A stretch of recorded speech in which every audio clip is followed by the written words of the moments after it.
Olá pessoal, bom dia!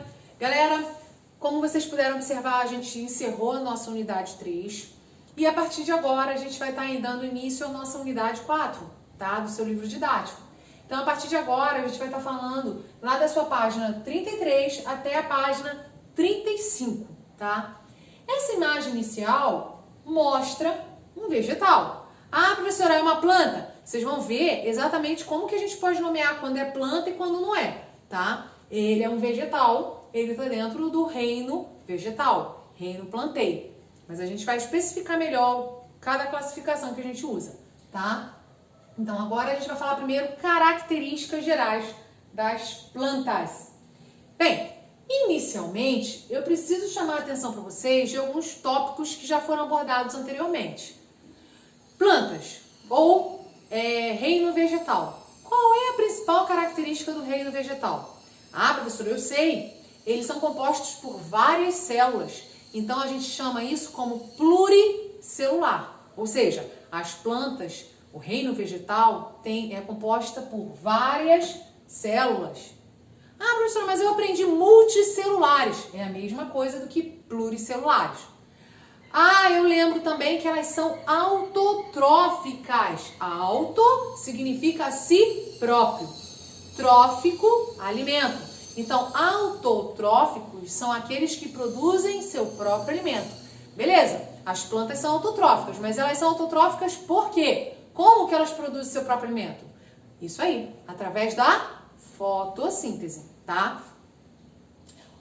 Agora, a fotossíntese ela acontece em uma região específica da célula vegetal, que é no cloroplasto, que inclusive é no cloroplasto que acontece a fotossíntese e ele é o grande responsável das plantas, tem a característica que todos acham que é geral das plantas, né? Que é ser verde.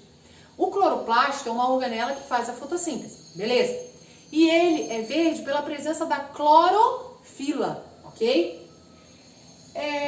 Um detalhe muito importante é lembrar que a área da ciência que estuda as plantas é chamada de botânica, tá? E as pessoas que trabalham na botânica são os botânicos. Só que os botânicos têm vários ramos da botânica, né?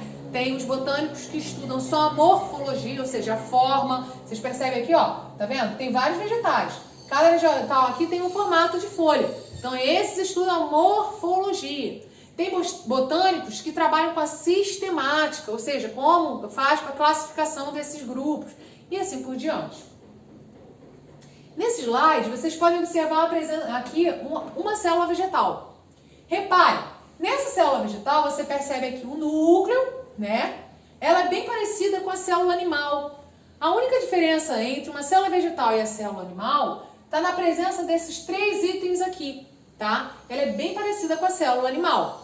Mas vocês sabem que a célula animal não é verde desse jeito, né?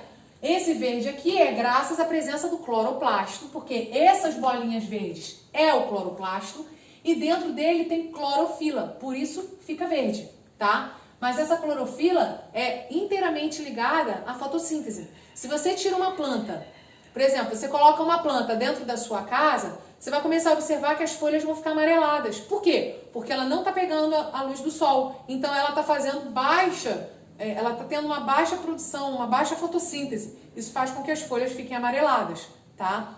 E aí você vai ver que isso aqui vai começar a mudar, vai ficar amarelado. Bem, então a célula vegetal, ela tem o núcleo, ela tem as organelas que a célula animal tem, que a gente já trabalhou ano passado. E vocês vão ver a presença de três estruturas diferentes da célula animal, que é o vacúolo, que a gente chama vacúolo de sucro celular. É dentro desse vacúolo que a planta reserva água. Motivo do qual você não precisa ficar molhando a sua planta todo dia. Ah, professora, mas eu molho. Mas se eu esquecer, ela não morre seca. Exatamente porque ela faz reserva de água dentro do vacúolo de sucro celular, tá? Porque, por exemplo, você consegue molhar sua plantinha, mas você consegue molhar sua árvore? Aquelas que têm um tronco gigante? Não, elas têm que esperar quando chove. Quando chove, ela consegue absorver do solo, tá? Mas vocês vão ver que isso também está relacionado com a profundidade das raízes que essas plantas conseguem alcançar. Quanto mais profunda essa raiz conseguir alcançar, maior a quantidade de água que ela vai conseguir absorver, tá? Mas de início eu quero mostrar para vocês que o vacúolo é responsável pela reserva de água e sais minerais, tá? Falamos do vacúolo do suco celular e falamos do cloroplasto, que é o responsável pela fotossíntese.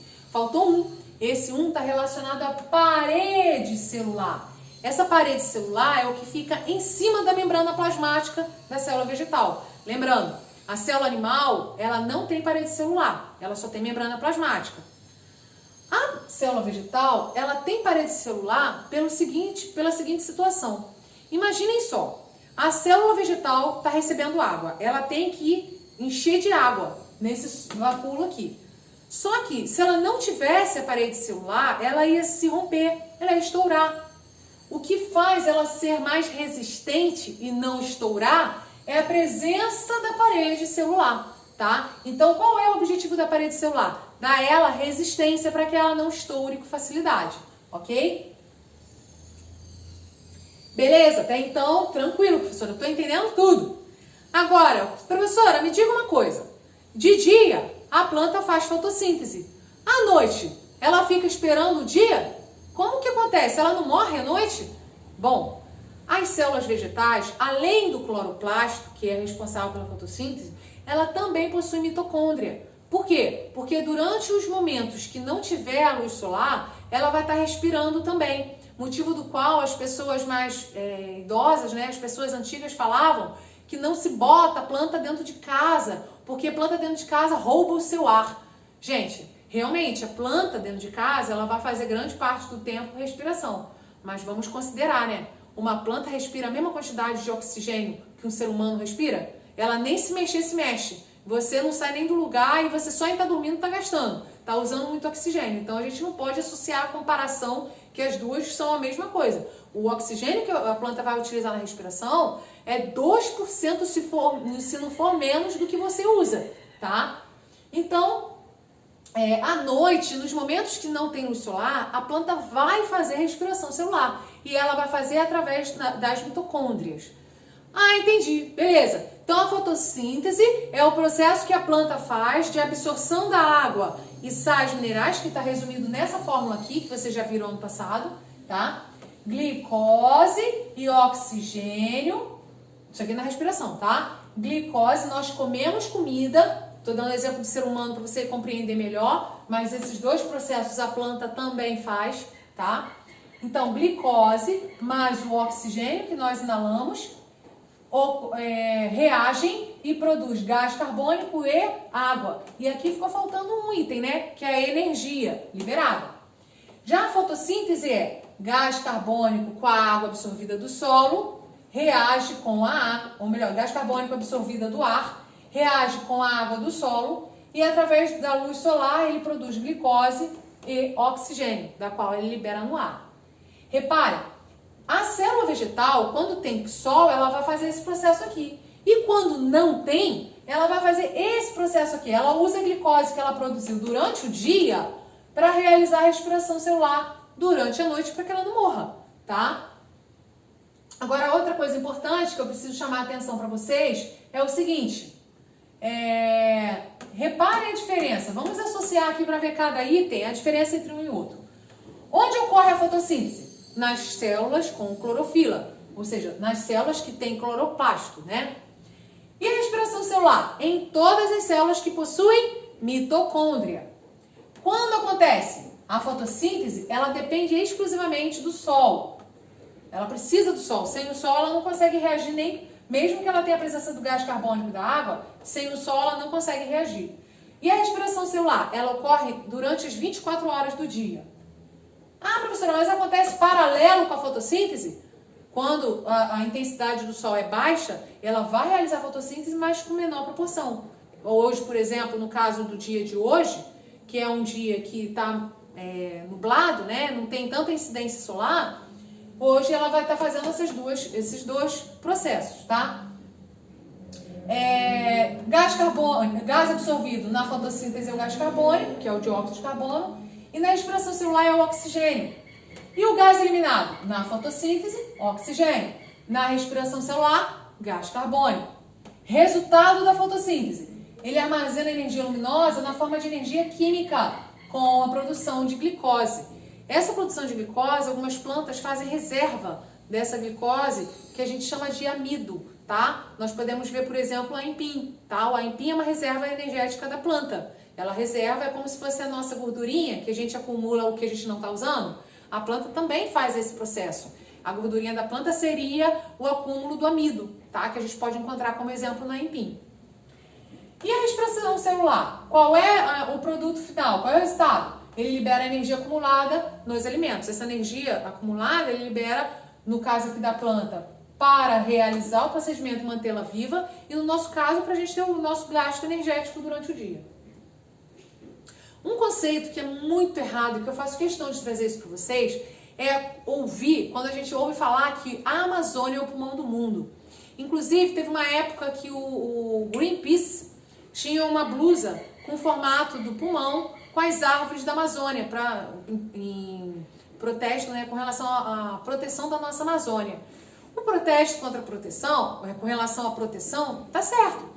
Só que dizer que a Amazônia é o pulmão do mundo é completamente errado. Por quê? A Amazônia, olha a proporção da Amazônia para o mundo.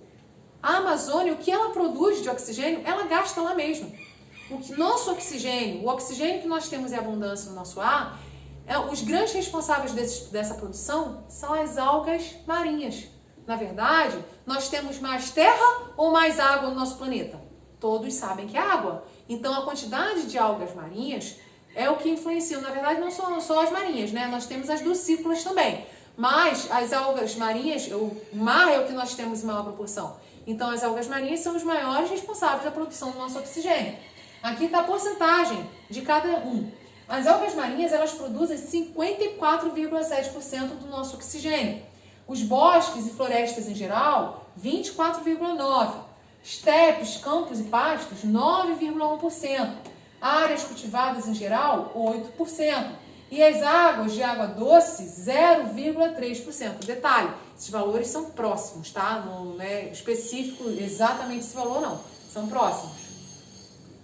E aí, galera, a gente encerra por aqui essa aula. Vocês vão fazer a atividade da página 35 lá do seu livro didático e também as páginas 21 e 22 lá do seu livro de atividades, tá? Façam com atenção. Caso tenham dúvidas, pode mencionar. Então é isso, a gente encerra por aqui. Até a próxima aula.